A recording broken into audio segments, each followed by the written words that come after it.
Welcome back to another episode of the Dandelion podcast, where we talk to the best facilitators, organizers, and hosts using the Dandelion platform at dandelion.events. My name is Stephen Reed, and in this episode, I speak to Anton Chernikov from Selgars Mill, an 8-acre estate in mid-Devon featuring a historic mill house, cottages, woodland, and an events barn. Anton shares the inspiring story of how he and his family transformed Selgars from a venue they initially rented for events into their forever home, using an innovative hybrid model that combines 6 months of co-living, 6 months of retreats and events. We discuss 3 intriguing upcoming events at Selgars: Food as Medicine, a retreat exploring regenerative cooking and deepening our relationship with food; Enchanted, an intimate co-created gathering focused on community and creativity; and SOMOS, a unique program weaving together embodied leadership and nervous system regulation in nature. Anton also shares his longer-term vision for Selgars to inspire other landowners to adopt more regenerative approaches to land management, while helping to bridge the urban-rural divide through rural nomadic co-living. I hope you enjoy this conversation with Anton Chernikov. So I'm very happy to be joined by Anton from Selgars today. How's it going, Anton? Yeah, it's going great. Yeah, great to be speaking to you. And I thought maybe to kick us off, you could just tell us a little bit about what Selgars is and how it came to be. Selgars Mill is an 8-acre estate in mid-Devon. It has a 4-story mill house, a few cottages, lovely little kind of small pond and streams running through it with woodland and fields and an events barn as well. And so it's a really magical place in the sense that it's quite small, but it has such a variety of nature, like so many different trees and birdsong everywhere, and a really experiential landscape. So not just big agricultural fields, but almost like a world to discover. And so when I first came to the property, I really fell in love with it. And we signed up as an event partner to host our Enchanted gathering there a few years ago and a few more retreats that we were planning. And then we got a phone call saying that the people that were running Selgars before, leasing it, were closing down. They couldn't make it work financially through the winter. And within 3 weeks, we'd called the owner, agreed a 2-year lease with an option to buy, and we moved from London. So it just happened in an instant. And what was amazing is we managed to buy it. So we built a relationship with a bank that loaned us a proportion of the money, and then we saved up and we completed the deal at the end of last year. And the vision was always to create a hybrid model. So to have a co-living house for half the year, and then for half the year to be a retreat center and event space. And so we have co-livers come stay with us from anywhere from 2 weeks to 6 months. And then we transition into a seasonal events venue. We have tents to provide 20 additional beds. And that means that we can cater to larger companies and wellness retreats and really tap the potential of the property. So as you mentioned, you were at some point just renting venues, including Selgars, to host your own retreats. So what inspires someone? What inspired you to think, actually, I want to own such a place and actually live there? Because that's not everyone's cup of tea, is it? Yeah, it's a lot of hard work, and it's not all lovely community and events. You know, when you take over property and when you run an event space, there's a lot of things that take center stage: doing laundry, dealing with trash, cleaning up, breaking things, the marketing, the sales, the operations. Actually, 80–90% is actually just being efficient at doing quite menial, transactional, kind of like administrative, logistical stuff. And so you need to be able to like streamline those processes and not get overwhelmed and organize yourself well, so that then you can really shine in the 20%, which is really heart-based and inspiring and very rewarding. And so that's a really important thing to know up front. But I think for us, the main reason we wanted to do this was because we wanted to create a home for ourselves. So we weren't just creating a business, we weren't just doing a project, we were looking for home, our forever home. And so there's no greater motivation than that, than to create a home for your family that will hopefully be our home forever. And rather than like buying a flat in London and selling it and buying another thing and selling it and jumping around, my dream was, with my wife as well, that we would find one place in nature, we'll go all in, we'll make it work as a co-living, and then we will have a home for life. Well, let's move on to some of the things that are happening at Selgars. So you have three major events coming up, all listed on Dandelion: Food is Medicine, Enchanted, and SOMOS.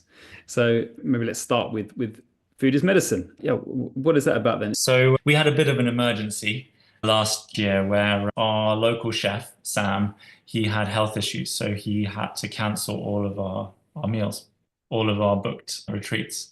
And so last minute, I got in touch with Chippy and Bogdan that catered for one of our events, and then realized they have a whole network of regenerative chefs. And so we were able to have amazing cooked food cooked, vegan, plant-based, seasonal, for 6 or 7 retreats, including our own wedding, through that network. And I realized, wow, this the quality of food, but also the affordability is amazing. And they have a philosophy that I think is really special. They cook kind of medicine festival regularly. They've done kind of like high-end cooking and big restaurants in the city, but then chose to shift to a more soulful, more, I think a more authentic way of cooking. Hmm. And they'll share in the retreat their own journey and relationship with food and how they went through that transformation. And we were talking one evening with a few beers in the veg garden and was thinking, you know what? We should do a retreat together. And in particular, I think that there's knowledge that Chippy and Bogdan have that they've learnt over many decades that could be really valuable for everyday people, especially people working in the busy city that don't necessarily want to become chefs, but would love to level up their cooking game and also transform their relationship with food so that actually it can nourish them and support their wellness and their health in the long term.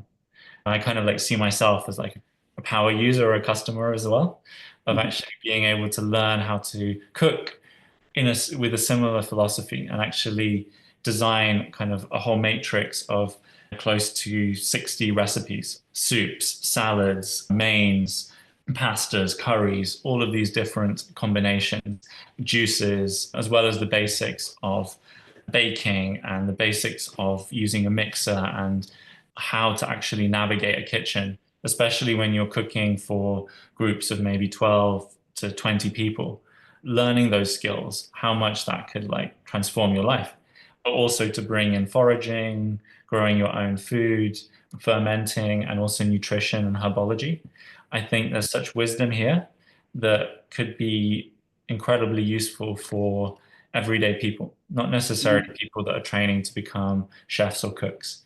And so we kind of discussed this idea. We've done a few workshops and we've designed like a curriculum and a matrix of recipes. And it's going to be a really experiential learning journey where you're actually going to do volunteer shifts in the kitchen and learn by doing.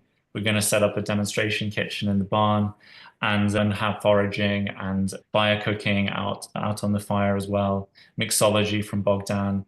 And yeah, and hopefully with this can become one of the signature retreats that happens at Selgars twice a year, once in the spring, once in the autumn, where we can also integrate what the food we're growing in the veg garden with crops not shops, and also the mushroom farm that we've just installed. And I think that there's so much creativity that healing and transforming your relationship with food can unlock. And so yeah, I'm excited to be a co-creator, a student, and bring this to the world. And they're really wonderful people that really care about what they're doing and have really gone into a much deeper journey with actually how do we connect with food and how do we build a relationship with it that is truly regenerative. So yeah, so that's the retreat. Come Nice. along. It's our pilot one in the year, but it's something that all three of us really believe in. Yeah. Yeah. So I think part of what I heard in your answer then is when we're speaking of food is medicine or food as medicine and regenerative cooking, that medicine, that regeneration is happening at different levels. It's about our personal health and well-being. It's about the land itself, but it's also very much about community and how food can bring people together. So any other aspects of this, of the regenerative nature or the medicinal nature of food you want to highlight there? I think that what's really, really important is that it's not just seen as a cooking course. but it's about actually giving attention to this relationship that we have, that every single human has a relationship to food, and really giving time to explore that, to unravel that, and also to be in a community setting as we explore this together. So it doesn't matter if you are a seasoned chef and you've been cooking all your life and you have a food business, or whether you're a busy founder or someone working in the city that actually is thinks of food as fuel and is a little bit intimidated by the kitchen, right? There's a whole spectrum, but we can all connect around wanting to deepen this relationship and wanting to share this relationship with others. And ultimately, it's the thing that glues community together more than anything else, Mm. which is the sharing of meals, and how we share our culture. And I think just giving 5 days to this relationship and building bonds and community and then having that community for hopefully forever to then share recipes and to do spontaneous dinners and maybe post photos of recipes that you've tried and cooked or food that you've foraged or herbs that you've tried. And I think that, yeah, it's something that has always been a challenging area for me as well. Like not in the sense of, I've necessarily overeaten but I've always seen food as a bit of a fuel. And I've always been a bit intimidated by the kitchen, having not really been taught as a young boy how to see it as a playground to then explore and create. It's kind of like, yeah, it's like boys don't go in the kitchen, right? That's not kind of the thing you do. And it's like, and if you cook, you put a microwave meal in. And whereas I had to unlearn a lot of kind of bad habits from my youth, but I experienced all this amazing food at retreats and certain festivals. But I still feel this kind of block in trying to cook and create those meals myself. And I've been challenging myself, even during the co-living season, to try cook lion's mane that we've grown and with a satay sauce, and to try a mushroom stroganoff, and to bake my own bread, and to create my first ever Buddha bowls, and Mhm. start to get creative and get inspired by others. And I think that it's a really rewarding thing, especially if you can make a juice from forage herbs, right? And experience the full cycle of preparing the soil, planting the seed, growing, eating, making your own butternut squash soup from butternut squash that you actually grew, picking the tomatoes, looking after the tomato plant. And I think this whole adventure is of growing, foraging, cooking, preparing food actually connects you with nature and creates kind of really special moments that's hard Mm. to explain, but there's an Mm. incredible amount of depth and growth and meaning Mhm. involved in these processes. And I'm hoping that we can just give space to this inquiry and Mm. people can feel nourished in their lives by it. It's one of the nice things about owning a retreat center is that you can invite in teachers and retreats that you yourself will benefit from, I guess. So let's move on to one of the other events, Enchanted, which is a co-created gathering that's happened twice on the land Yeah, already. that's what So tell us a bit more about what Enchanted is about. at its core, Enchanted is about building community around Selgars and creating a creative co-learning space in nature where we can connect around shared topics of interest, such as how to live regeneratively, what is home, health and well-being, but also creating on the land. I think Enchanted is probably the event where we get to play more than any other. And I think now that we've bought the place, we can be even more, I guess, adventurous in creating audio and visual experiences on the land and dancing on the grass and still doing the kind of the workshops that I think a lot of people are interested in around, what does it take to build an eco village? What is home? How do we heal our relationship with money? You know, introduction to growing your own food and these types of things. But I think above all else, it's a co-created gathering. So we want to do a light structure, but allow for a lot of masterminds and open space workshops to just emerge.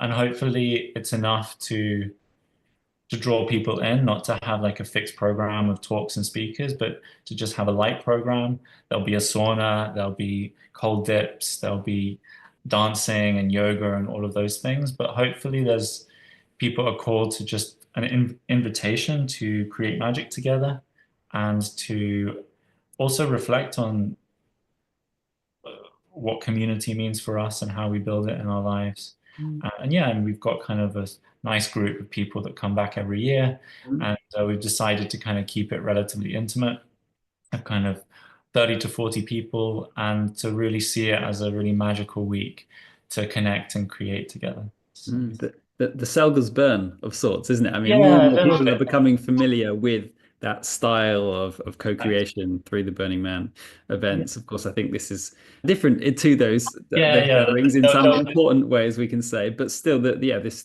spirit of co-creation and emergence is something that is common, it seems.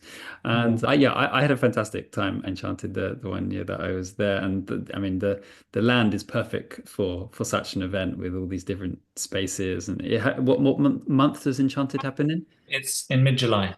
So Okay, it's so back in you usually the weather's great as well, isn't it? So plenty of time to be sun is outside. shining. We spend most of our time outside. There's lots of dancing and art and workshops and conversations and Bogdan and Chippy will be cooking as well. So it's Oh, nice. all good. Yeah. Great. Okay, well, there's one more kind of headline event that's also listed on Dandelion, which is SOMOS, which is the one I think I'm most curious about. So it has this focus on embodied leadership and nervous system regulation. So please tell us a bit more about SOMOS, because I believe you're one of the co-facilitators of this Yes, one, aren't you? exactly. Yeah. So this is a concept that actually was born out of walking Zuko on one of the first summers that we were here. And I was asking the question, what's the kind of highest impact thing we can do at Selgars? And then Somos was born. And the idea was to create leadership experiences that were truly embodied, that were mostly woven into deep nature connection. So rather than it just being all in your head, over analyzing, kind of repeating the same stories, that we would tap into a deeper intelligence that exists within us. Because we can ask ourselves questions around what our purpose is, what our vision is, what our values are, what we want to change in our lives. And if you're in an anxious, stressed, overwhelmed place, you have a very different response than if you're in a place where you're truly connected to self and truly connected to your deeper core values. And one of the things that nature does, and also movement and breath and all these somatic practices, is it helps us to reconnect with our true self and helps us to develop a deeper trust in ourselves. And that trust in self and that ability to reconnect with self is what enables us to lead and make choices that serve our best interests. And for me, spending time in nature and also dance and breath work really helped me deal with some really challenging moments in my life, challenging transitions, difficult moments, made me face up to certain stories that I was telling myself, defense mechanisms, shadows, and that deep work, I think, is best done in a nature community setting. And so Somos really is a personal development retreat, but that weaves in body listening and movement, lots of nature connection, nature quests, and is kind of wrapped in a philosophy of understanding your nervous system and how to regulate it. And it's so often our choices, our behaviors, our decisions, our moods are so affected by the state of our nervous systems. And whether we're in fight flight or whether we're numbing out and we're in a freeze state or we're fawning and still anxious. And so we cover that and we try and look at our lives through that lens. But also we touch upon Theory U, which I think is a really great leadership framework around how we navigate uncertainty and co-create an emerging future, even when we don't know necessarily what success or what the right answer will look like. And I think a big part of that process is learning to let go of old patterns, let go of needing to control the outcome or know the answer, and really land in a trust of of the process and a trust of yourself. Mm. And that's where the presencing come in. So we also have workshops on empathic communication, and then there's lots of time also to just be with the land, to journal, to do some cold immersion, some sauna, and most importantly, to try and tap into this deeper intelligence within us.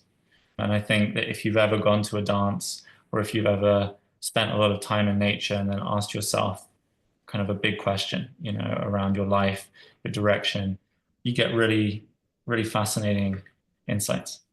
And so So, we're just building on that. so you're one of the facilitators on Yeah. this. And who else are you working with to deliver With SOMOS? Kasha, she's a therapist and a movement practitioner. So she hosts kind of movement medicine sessions in Brighton and does kind of therapy and one-to-one coaching. And we met at a Five Rhythms kind of dance and got to know each other and had this shared passion for learning through nature and movement. And Mm. so when the idea of Somos came, I invited her, and we've done three retreats already. Oh, okay. I didn't realize. Nice. Yeah, yeah. And but this is the first time we're doing one in the summer. So we've Hmm. always been doing it at the end of the co-living season, at the beginning of the co-living season.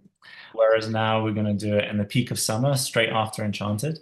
And Hmm. it's going to be really fun to see because then we can really spend most of the time outside and do all of the sessions surrounded hopefully by sunshine and lots of green and lots of nature. Fantastic. Well, that gives us all an idea of what's going on at Selgars for the rest of this year. A couple of other things we mentioned just before we started recording to speak of the co-living. I mean, you did actually speak of the co-living a bit already. Something we haven't touched on at all yet is a Selgars sprints. Do you want to tell us a little bit about the sprints?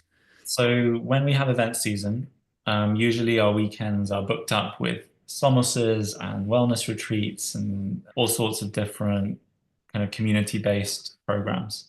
But midweeks are usually quite empty. And so what I am kind of working on now is the idea of a nature boot camp for organizations between 8 and 20 to 30 people, where we actually do a deep dive and we facilitate Monday to Thursday a sprint that incorporates elements of SOMOS and different wellness activities and nature connection, but all in service of tackling your biggest cultural, organizational, product challenges. And so we really define where your organization's at, what needs most work, and then we go out into nature and we do this work together, hopefully with really powerful outcomes and follow up. And the idea is hopefully that we can do these nature boot camps regularly with teams, most likely in the south of England, either in London or Bristol or kind of the areas around the southwest, where we can build a long-term relationship with an organization and then help them facilitate these nature boot camps to really help them grow their organizations and build strong culture. And so, yeah, that's what we're hoping to make happen this year.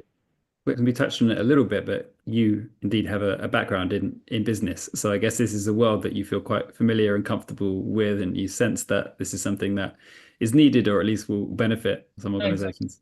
And I think this is also where just a deep dream that I've had with Selgars for a long time is to not just rent the venue, but to be part of seeing the organization grow and really tap into the benefits of this place. And I think, yeah, I'm still exploring how to make that work and trying to find those organizations that are open to actually doing this type of work and are aligned. And so I've spent quite a bit of time in the last few years focused on events and venues and everything that encompasses launching Selgars and House of Transformation.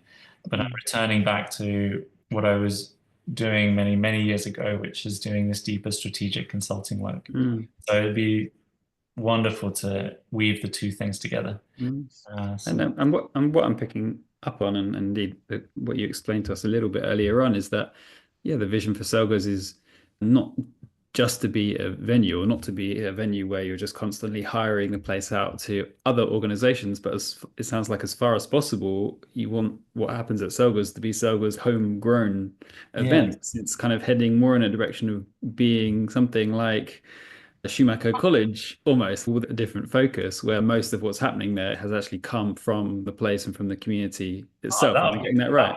that would be the dream. But I think we had to be really pragmatic and practical at the beginning because it takes time to build content and create these retreats and to build these relationships. And we didn't have that time. We needed to get income straight away to be able to buy the place and had quite a tight deadline for it.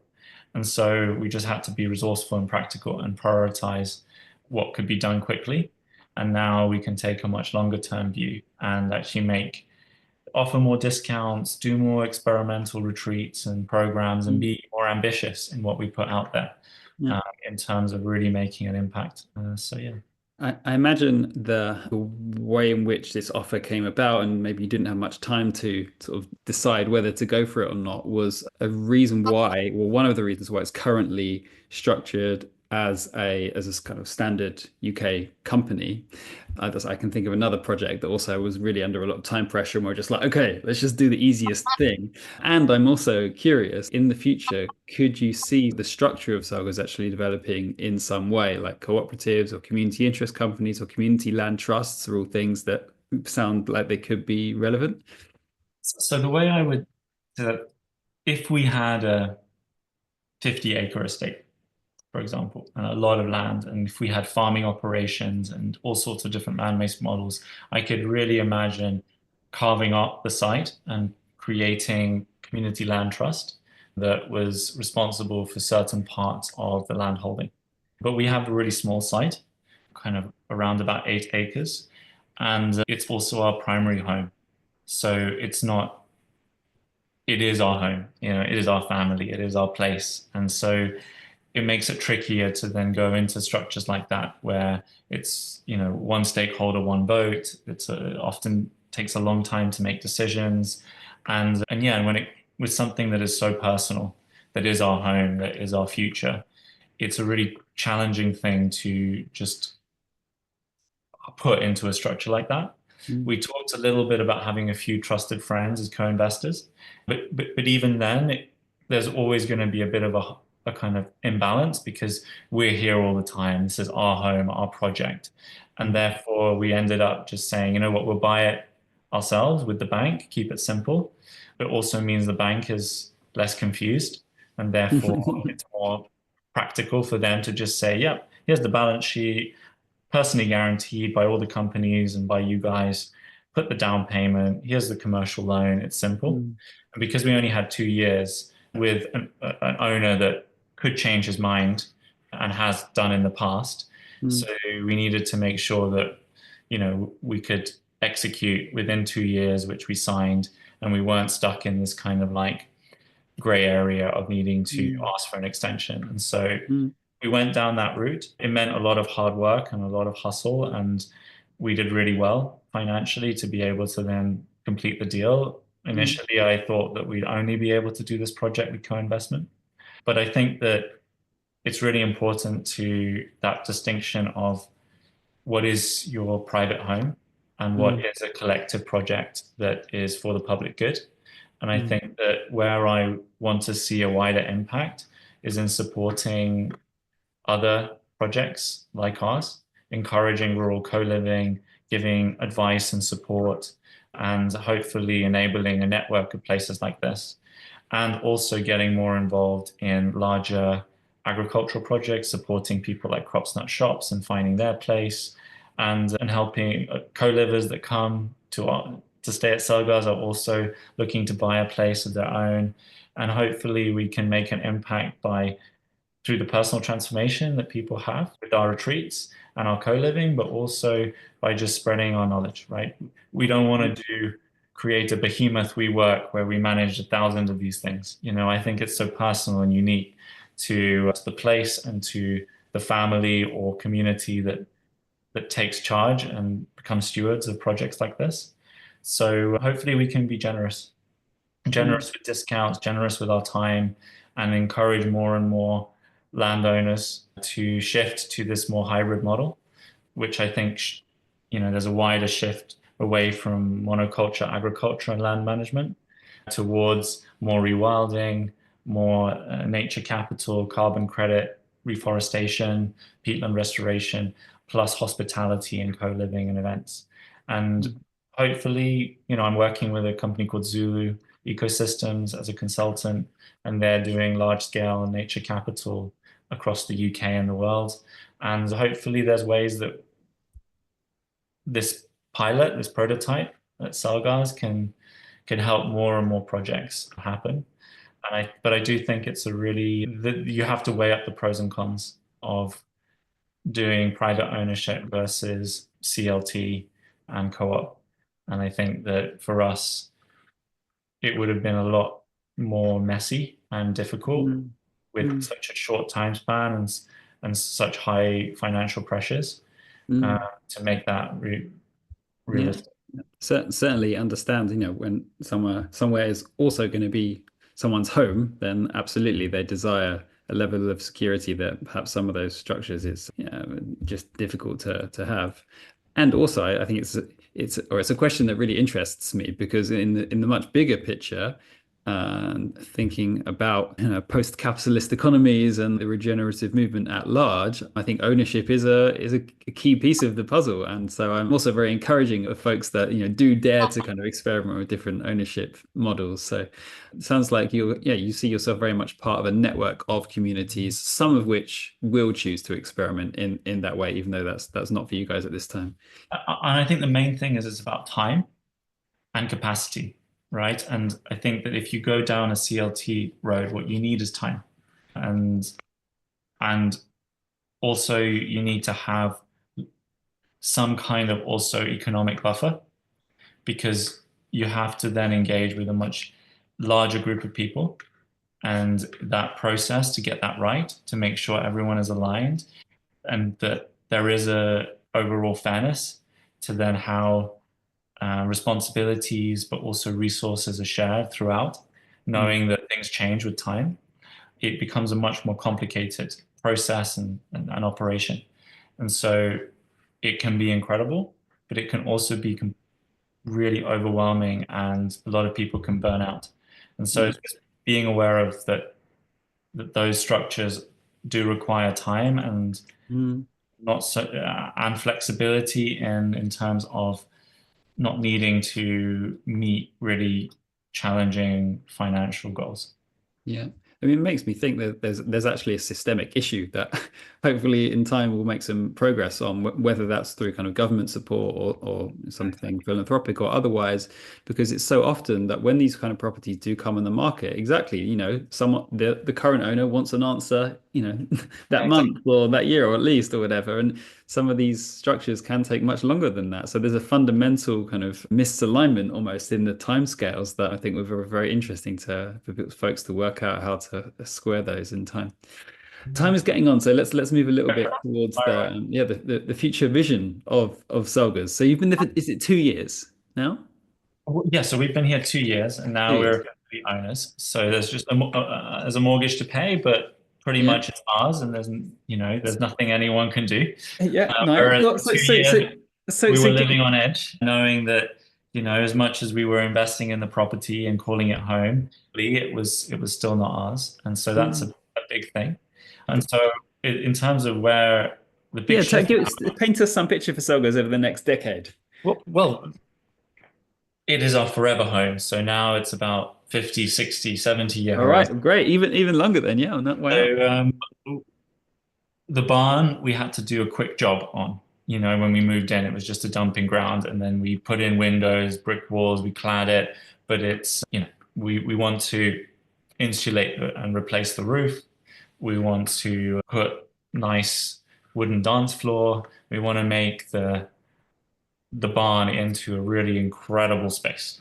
It's beautiful now. It's lovely, but just adding these touches, maybe having it fully insulated so it's warmer, so that we could have a even greater experience in terms of that space because it gets so much light in. It's such an atmosphere there in terms of being able to really make that space even more homey and and powerful. We've built 10 cabins, so no more moldy tents, which is Mm. great. I'm over the moon with that. And so that's great that they're there, and we want to make them really nice for the season. And I think the balance of 6 months co-living, 6 months retreats works really well. I think it gives us a really complete balance of nourishing events, but also time and community. I think mastering the veg garden and the mushroom production so that we can really. I'm hearing you speak to some infrastructural pieces, which, and I'm absolutely sure that you're going to nail those. But I'm really inviting you for the last few minutes of this to Okay. think really big. So if you know, like seriously, 50, 60 years in the future, if Selgars is maximally successful, like yeah, what impact has it made on the world? Well, I hope that we've inspired landowners to look at their business models and their land management strategies differently, to open up to rural nomadic co-living, which I think is a massive opportunity to have kind of huge amount of land holdings shift to a more regenerative business model, which is about restoring nature, inviting co-living, providing affordable, accessible locations for team building and education to happen in nature. So to transform farms into classrooms and theaters and playgrounds for learning and transformation, whilst also enabling a different approach to food production and a different approach to alternative housing and also nomadic co-living. And hopefully Selgars is an example of a project that is has a kind of is trying to be regenerative, but also has been financially successful, so that landowners can be motivated to shift away from traditional models that are extractive of the earth and actually very financially risky and unstable, depending very much affected by climate and weather, and are, a lot of landowners and farmers are struggling.